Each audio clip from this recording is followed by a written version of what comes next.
Merci. Donc, la réflexion sur l'État qui est propre au Moyen-Âge se situe dans un cadre strictement théologico-politique. Alors bien sûr, on peut commencer par rappeler que dès sa naissance, le christianisme a posé le problème, Catherine nous l'a rappelé, a posé le problème de la relation du croyant avec l'ordre temporel. On peut bien sûr ici rappeler la fameuse phrase de Matthieu, « Rendre à César ce qui appartient à César, rendre à Dieu ce qui appartient à Dieu ». Et nous avons aussi l'enseignement de Paul qui souligne que tout pouvoir vient de Dieu. Une fois cela rappelé, comment se conçoivent les rapports de l'Église et de l'État au Moyen-Âge? Notre approche va se concentrer, étant donné les siècles que nous devons traverser, notre approche va se concentrer sur ce qu'on a appelé la théocratie pontificale. Alors, qu'est-ce que la théocratie pontificale? Eh bien, c'est l'attitude qui enseigne, la théorie et l'attitude qui enseigne la suprématie de l'autorité du pape sur le pouvoir de l'empereur qui lui est soumis en tout. C'est donc ce qu'on appelle la théorie de la théocratie pontificale. Bon. Donc notre approche va se cibler sur cette théorie. Et un triple questionnement. Alors pourquoi? Parce que c'est la théorie qui est prépondérante pendant tout le Moyen-Âge, le haut Moyen-Âge comme le bas Moyen-Âge. Un triple questionnement va nous servir de fil directeur. Où s'enracine cette doctrine de la théocratie pontificale qui est donc propre au Moyen-Âge? Première question. Quels en sont les promoteurs et les défenseurs? Deuxième question. Et enfin, troisième question qui constituera le troisième point de l'exposé. Pourrait-on voir se dessiner au sein même du Moyen-Âge des options, des théories qui rendraient possible une autre vision politique du monde et partant, bien sûr, un autre rapport qu'une soumission totale et exclusive de l'État à l'Église. Ce sont donc les trois points que nous allons aborder de façon succincte. Premier point. Pour essayer de comprendre comment émerge cette théorie, je le rappelle, qui est propre au Moyen-Âge, de la théocratie pontificale, il faut commencer par s'approprier un fait à la fois historique et philosophique. Saint Augustin, qui ne fait pas partie du Moyen-Âge, mais qui est le représentant non des moindres de la fin de l'Antiquité tardive, Saint Augustin est celui qui a exercé une influence considérable sur l'Occident latin médiéval. Saint Augustin, 4e, 5e siècle, est celui donc qui a dominé toute la pensée chrétienne occidentale, au moins jusqu'au XIIIe siècle. Augustin a donc donné son empreinte aux théories médiévales, aux pensées médiévales et aux spiritualités médiévales. Mais il a aussi fortement marqué la réflexion politique, la réflexion théologico-politique médiévale. Henri-Xavier Arquillère, dans un ouvrage qui a fait grand bruit à l'époque, c'est-à-dire en 1934, a proposé, pour caractériser la théorie politique du Moyen-Âge, la notion d'augustinisme politique. L'augustinisme politique reprendrait les caractéristiques de l'augustinisme en général, mais en l'appliquant au domaine politique. Alors, quelle serait la tendance caractéristique d'Augustin? Elle serait celle qui tente à absorber l'ordre naturel dans l'ordre surnaturel, en posant bien sûr une hiérarchie. L'ordre naturel est soumis à l'ordre surnaturel et en dernière instance, c'est l'ordre surnaturel qui prime. Dit autrement, la grâce absorbe et doit absorber la nature. Donc on aurait cette tendance chez Augustin.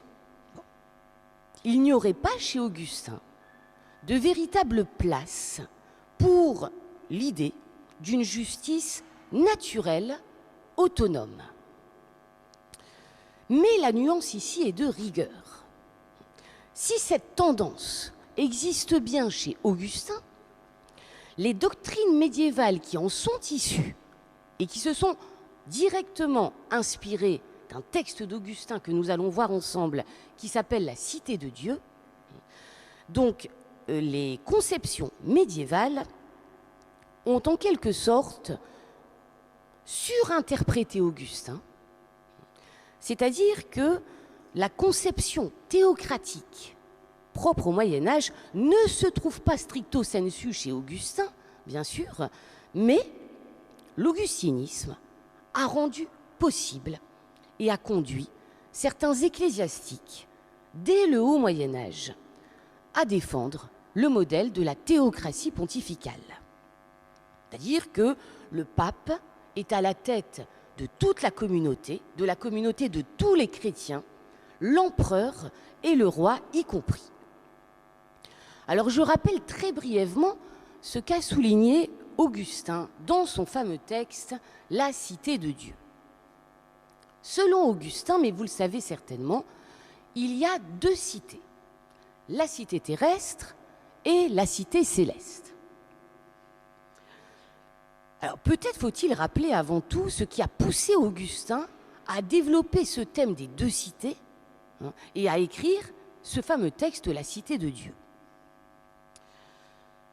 Un événement absolument inouï se passe en 410. Il s'agit bien sûr de la chute de Rome. Alors que l'Empire est devenu chrétien, vous le savez, en 380, sous Théodose, eh bien, Rome, la ville phare de l'Empire, est mise à sac par les Visigoths. La chute de Rome relance la polémique entre païens, romains et chrétiens. Les païens accusent les chrétiens d'être responsables de ce sac de Rome parce qu'ils ne sacrifient plus aux dieux romains. En même temps, de leur côté, les chrétiens sont absolument, pourrait-on dire, déroutés par cet événement. Pourquoi Rome est-elle tombée alors que l'Empire s'est converti? Pourquoi Rome est-elle tombée alors que les reliques des apôtres Pierre et Paul sont à Rome? La question est la suivante. Pourquoi Dieu ne les a-t-il pas protégés? C'est dans ce climat qu'il faut bien comprendre qu'Augustin rédige La Cité de Dieu. Dans ce texte, il se donne deux buts. Premièrement, répondre aux païens de leurs accusations. Secondement, réconforter les fidèles en leur rappelant une chose fondamentale pour nous, c'est que leur royaume, pour nous, pour notre journée d'études, mais pour nous aussi en particulier, que leur royaume n'est pas de ce monde, qu'ils sont, les chrétiens, les citoyens du ciel et non les citoyens de la terre. D'où l'opposition des deux cités qu'Augustin expose. Je cite le texte, je vous ai distribué un petit poli avec quelques citations. D'où ce que souligne Augustin au livre 11 de La Cité de Dieu. Maintenant, je cite, « Sachant ce qu'on attend désormais de moi et me souvenant de ma promesse, j'entreprends, concernant les deux cités, la cité terrestre et la cité céleste, qui sont, comme je l'ai dit, enchevêtrées et en quelque sorte mêlées l'une à l'autre dans le siècle présent, d'exposer leur origine, leur développement et les fins qui leur sont dues, autant que je le pourrai, sans cesse soutenu par l'assistance de notre Seigneur et Roi. » Alors nous ne pouvons bien sûr ici parcourir la fresque historique que brosse Augustin, mais nous allons essayer de cerner brièvement les liens qu'Augustin instaure entre la cité terrestre et la cité céleste. Sans doute pour être plus clair, faut-il d'abord commencer par définir ce qu'est un peuple, car à une cité correspond toujours un peuple.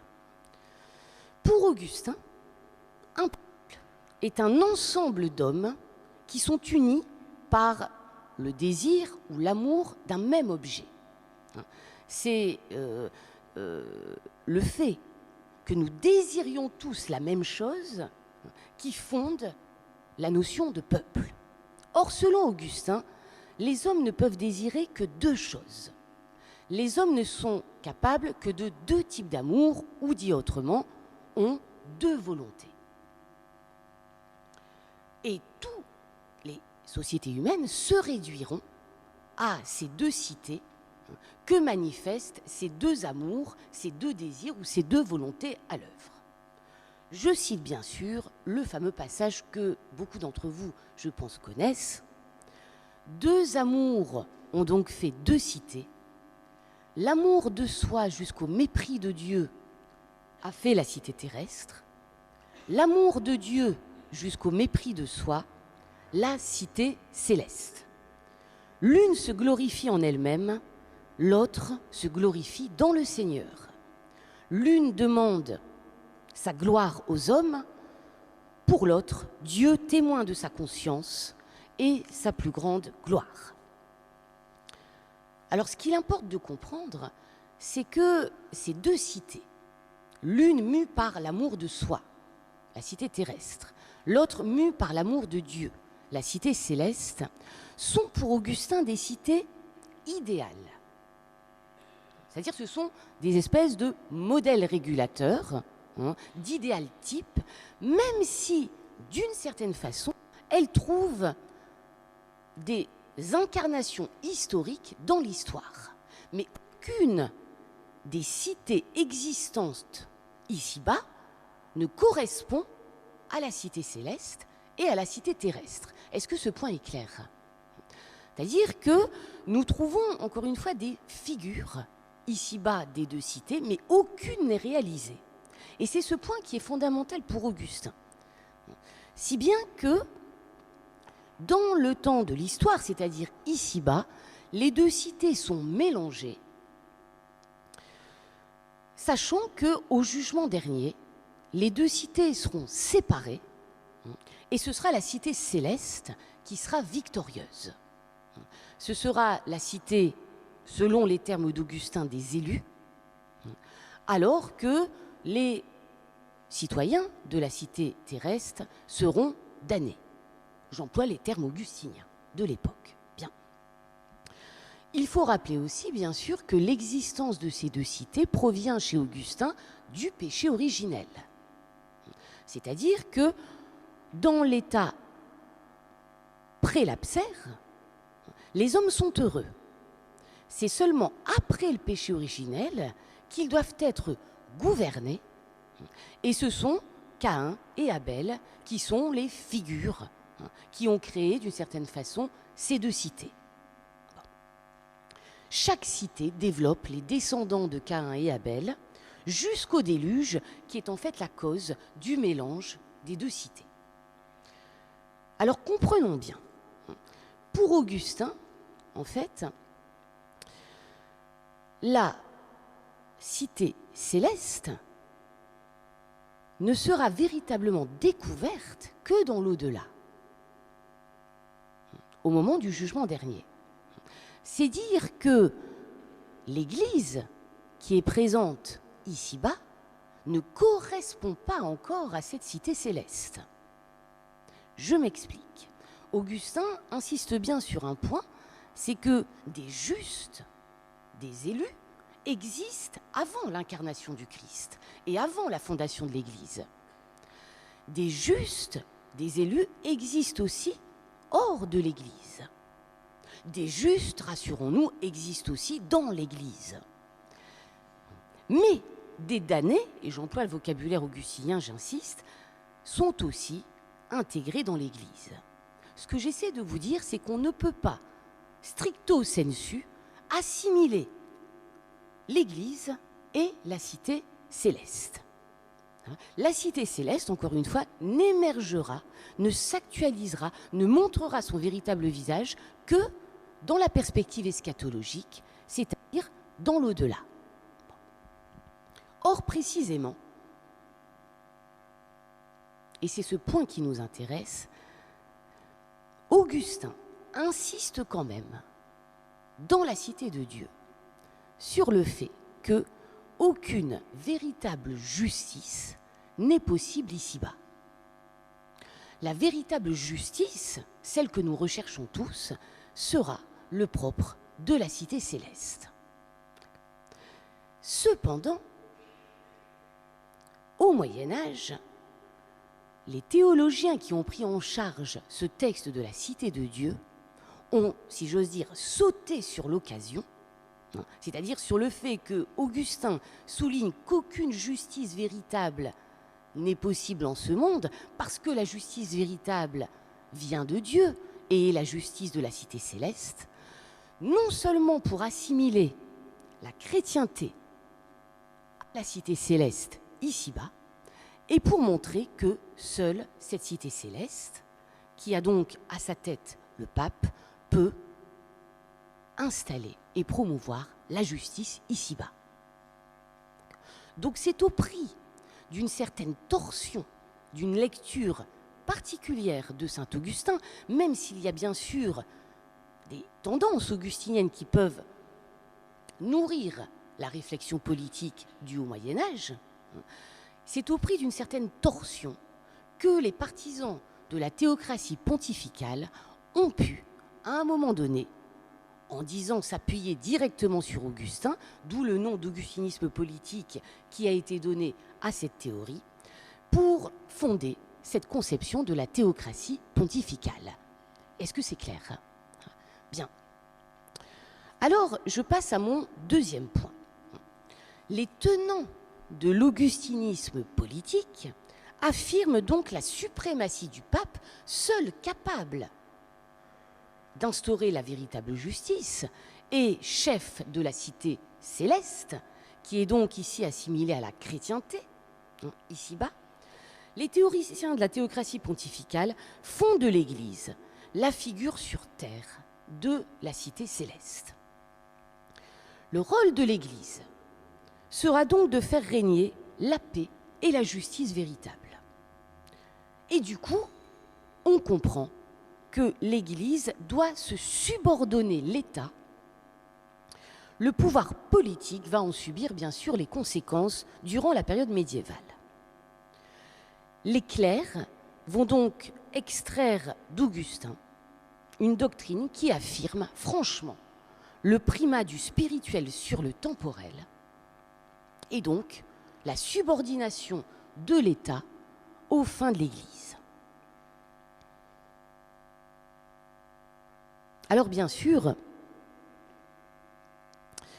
ce qu'il faut bien comprendre, c'est notamment cette volonté qui tente d'exercer une domination tant sur le plan spirituel que sur le plan temporel et qui est le propre de la réforme grégorienne à partir du XIe siècle. Alors bien sûr, il y a des étapes. Nous n'avons pas le temps ici de toutes les dérouler. Il y a des étapes qui permettent à cette conception de la théocratie pontificale d'émerger entre la fin de la rédaction de la Cité de Dieu et le XIe siècle. Mais alors, on peut penser par exemple à l'attitude de Grégoire Ier le Grand, qui adopte une attitude ambivalente face au pouvoir séculier. On peut penser au sacre de Charlemagne, mais je n'ai pas le temps ici d'aborder ces points. Ce qui est important de prendre en compte, c'est que la doctrine théocratique du pouvoir pontifical se manifeste de façon la plus claire dans ce qu'on appelle les Dictatus Papae de Grégoire VII. Ce sont des textes qui datent de 1075. C'est donc un texte du pape qui est une sorte de catalogue de 27 propositions précisant les privilèges et les pouvoirs du pape. Alors on trouve par exemple dans ce texte l'idée que, puisque l'Église a été fondée par le Seigneur, elle ne peut, je cite, errer. Personne ne peut juger le pape, ses sentences ne sont pas révocables et il peut déposer les empereurs. Donc on voit ici que la papauté revendique pour elle-même les deux pouvoirs, le spirituel et le temporel. Dans sa bulle Unam Sanctam, Boniface VIII donne la plus forte définition de la théocratie pontificale. Tout homme est soumis au pape. Le pape a pouvoir sur toutes les affaires spirituelles et temporelles. Je vous ai mis le texte de Boniface VIII tiré de sa bulle dans le Poli. Reste pour nous, et c'est l'objet de mon troisième point, à essayer de saisir comment, à partir du XIIIe siècle, a pu émerger doucement, chez certains théologiens, un autre type de réflexion politique qu'une subordination totale de l'État envers l'Église, réflexion nouvelle politique qui amène tout doucement à l'idée d'une certaine autonomie du pouvoir politique, autonomie de la sphère temporelle. Naturellement, c'est l'émergence de cette interrogation sur l'État et sur la véritable finalité de l'État